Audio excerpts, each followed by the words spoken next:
Shalom amigos, les habla Sergio Bacari del canal Bacari Suelto en Israel. Otra vez con ustedes, otra vez con la Biblia a la mano. Gracias por participar y gracias por responder a mi encuesta y enviarme a seguir paseando por la tierra de Israel desde el lugar de los hechos. Ustedes me dijeron qué es lo que más les gusta. Bueno, aquí lo tienen. Y hoy preparé un capítulo interesantísimo sobre las mujeres monarcas dentro de Israel y dentro de la Biblia. Sean monarcas por ser esposas de reyes o por haber sido reinas por sí mismas. Hoy les voy a traer la historia de 4 mujeres. La primera, la de la esposa del rey David, segundo rey de Israel, y madre del rey Shlomo, Salomón, tercer rey de Israel. La segunda tiene que ver con la esposa del rey de Israel, Ahab, llamada Izebel, aquella malvada, y la de su hija, que pocos saben, pero que fue reina de Israel, aunque por poco tiempo. Ella es llamada Atalía. Por último, vamos a hablar sobre la reina de las reinas, por lo menos en cuanto a los judíos, Esther, aquella que recibió dentro de la Biblia hebrea y judía un libro a su nombre contando toda su historia. Vamos a recorrer un terreno que pertenecía a la tierra de Menashe, y aquí construyó uno de los palacios el rey Ahab. Su esposa Izebel aquí se portó muy mal y eso es lo que les voy a contar. Vamos a empezar caminando por historia para llegar a un lugar bizantino en el cual, por la importancia que tiene dentro de la Biblia, construyeron un castillo, un palacio increíblemente conservado. Por ahí les voy a hablar sobre estas 4 mujeres y vamos a entender qué es lo que la Biblia quiere que nosotros aprendamos por medio de sus 4 historias. Empecemos, amigos. Amigos, antes de empezar el paseo me quiero sincerar y quiero decirles que cuando hice la encuesta deseaba que opten por la opción que optaron, conectar todos mis paseos con la Biblia. Porque no sé si es lo mejor que sé hacer, pero por lo menos es lo que más me gusta y a lo que más pasión yo por lo menos le puedo poner. Porque sí, amigos, caminar por acá, aunque no se vea nada de lo que estoy haciendo, cuando uno entiende la historia, puede llegar a sentirla. Y ese en realidad es el objetivo de todo mi proyecto. En la Biblia, que en buena parte es una historia de mi pueblo, el judío, hay pocos personajes femeninos que gocen de protagonismo. Las escasas mujeres que tuvieron un papel destacado en la escena política fueron esposas o bien madres de monarcas. Estas últimas tuvieron especial relieve, dado que el papel fundamental asignado a las mujeres en la sociedad de Israel era la maternidad. Es significativo que en los libros de Reyes, aquel libro que es una crónica de Israel, desde la muerte de David hasta la conquista de Jerusalén por los babilonios en el año 586 a.C., al presentar al nuevo rey cuando subía al trono, se incluyera en la fórmula el nombre de su madre. Asimismo, cuando su hijo era designado sucesor o bien al convertirse en rey, la madre alcanzaba la condición de Kvira, es decir, grande, poderosa, heroína. Estas madres de reyes tuvieron una posición destacada en la corte e intervinieron en cuestiones de Estado. Como puede verse en la historia de Bathsheba, que cierta vez habrá estado caminando por aquí, quién sabe como nosotros. Amigos, Bathsheba aparece solo en 2 episodios de la Biblia. En el primero, David quedó enamorado de su belleza y, a pesar de que estaba casada con el soldado, logró seducirla y la dejó embarazada. Luego envió al marido a primera línea de batalla con la intención de provocar su muerte y a continuación se casó con ella, matrimonio del cual nació el tercer rey de Israel, Shlomo, como les contaba al principio. En este relato, Bathsheba es un personaje plano que no interviene y del que apenas sabemos algo. Pero en el segundo episodio se muestra mucho más activa como la madre del rey. David había tenido varios hijos con distintas mujeres, eso todos lo sabemos. 2 de ellos, Amnón y Absalom, habían muerto. Pero aún quedaba Adoniahu, hijo de Hagit, que como primogénito tenía prioridad en la línea sucesoria. Pese a que David había prometido a Bathsheba que el hijo de ambos, Shlomo, Salomón, sería el futuro rey. Cuando David agonizaba en su lecho, el profeta Natán tuvo conocimiento de que Adoniahu ya actuaba como si fuera el rey y entonces llamó a Bathsheba para que interviniera. Las súplicas de Bathsheba hacia su esposo, el rey David, dieron fruto y a la muerte de David, Shlomo fue coronado, anulando las aspiraciones dinásticas del primogénito, como lo decía la ley. Poco después, Adonías quiso casarse con Abishag, la concubina que había cuidado de David en su vejez, y le pidió a Bathsheba que expusiera su petición ante el nuevo rey de Israel. Shlomo recibió a su madre con deferencia, se levantó del trono, se inclinó ante ella y la sentó a su derecha.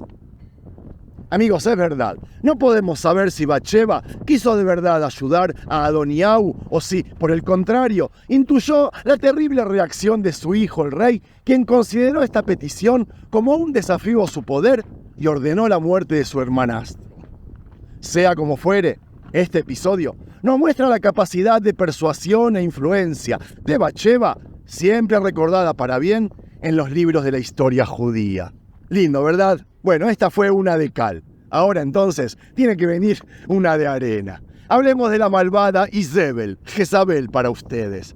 Recordemos que tras la muerte de Shlomo el reino se dividió en dos. El reino del norte llamado Israel y el del sur llamado Yehudá o Judea. La casa de Omri dirigió los destinos del reino del norte y esta dinastía tuvo un gran peso en la escena internacional, como atestiguan fuentes asirias. Y dado que comprendía una población heterogénea, 10 tribus estaban dentro de la misma, sus reyes impulsaron una y otra vez una política de tolerancia religiosa que aceptaba tanto el culto al Dios de Israel como al Baal, el dios cananeo de la fertilidad. Isabel era hija de Etbal, rey fenicio de Tiro, y esposa de Ahab, rey de Israel. Como reina consorte, se implicó en las tareas de gobierno de su marido, aunque según la Biblia lo hizo mostrando un carácter cruel y vengativo. ¿Recuerdan el video que hicimos de Nabot? Isabel había hecho un plan para conseguir una viña y nos cuentan, las cosas que hizo de una manera, no manera. Pero lo que más repudia la Biblia sobre ella es la intervención en los asuntos religiosos. La protección que ofreció al culto a Baal provocó la cólera de los profetas hebreos como Elías, que luchaba contra todos los cultos extranjeros de aquella época. La tensión estalló tras la muerte de Ahab, el rey de Israel, en el campo de batalla y el acceso al trono de su hijo Joram. Eliseo, sucesor de Elías, eligió un comandante militar, Jehú, para acabar con la familia de Ahab, símbolo de perversidad e idolatría. En el año 842 a.C., Jehú mató a Joram y a continuación se dirigió a la localidad de Israel para acabar también con Isabel. En una de las escenas más dramáticas de la Biblia, al verse asediada en su palacio por los soldados de Jehú, Isabel se asomó por la ventana y le provocó a Jehú diciéndole: «¿Qué tal, Zimri, asesino de su señor?», comparando a Jehú con un alto oficial del ejército que unas décadas antes usurpó brevemente el trono de Israel tras matar al rey. Isabel se había adornado para recibir a su enemigo con sus mejores ropas, mostrando su orgullo y dignidad hasta el final. Jehú no se encandiló, ordenó a que la arrojaran por la ventana sin dudarlo una vez. Antes de esto, Atalía, la hija de Ahab y Isabel, se había casado con Joram, rey de Judea. Amigos, no se confundan con el propio hermano de Atalía, era otro Joram. Ella estableció así una alianza entre ambos reinos, el de Israel del norte y el de Yehudá, Judea en el sur. A la muerte de Joram le sucedió su hijo Oziau, que solo reinó un año, ya que fue asesinado por Jehú durante la revuelta del año 842 a.C. ¿Qué hizo Atalía? Eliminó a todos los posibles aspirantes al trono de Yehudá y se hizo con el poder.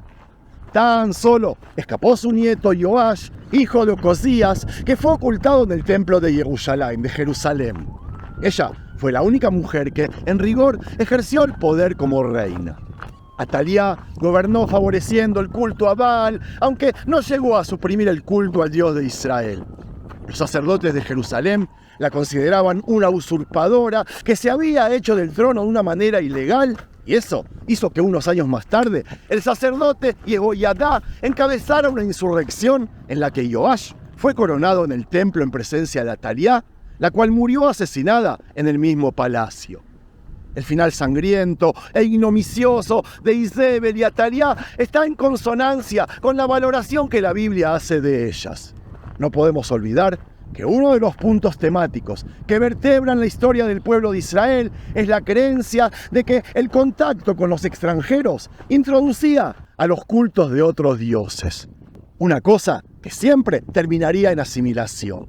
Como mujeres extranjeras y adoradas de Baal, Isabel y Atalía aparecen como prototipos de maldad y pecado, aunque hay que reconocer que en realidad fueron mujeres poderosas y muy activas en la vida política de sus reinos.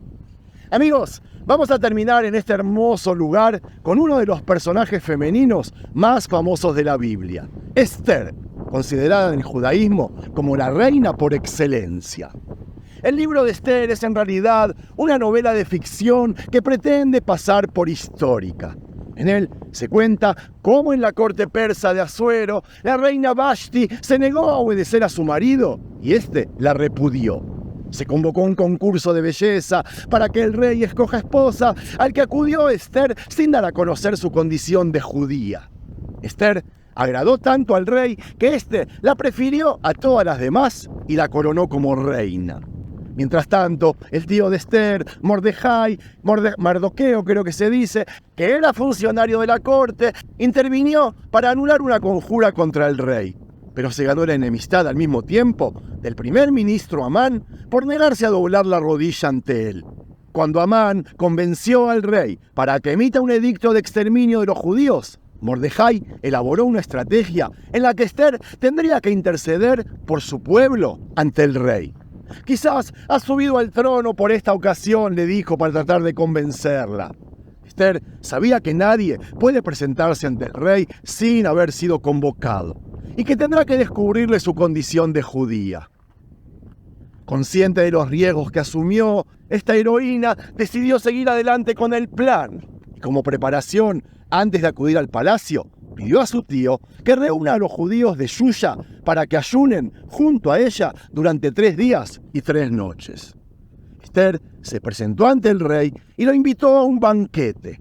Ashur aceptó y durante la cena le preguntó qué deseaba, a lo que ella respondió pidiéndole que asista a otro banquete, esta vez acompañado de Amán.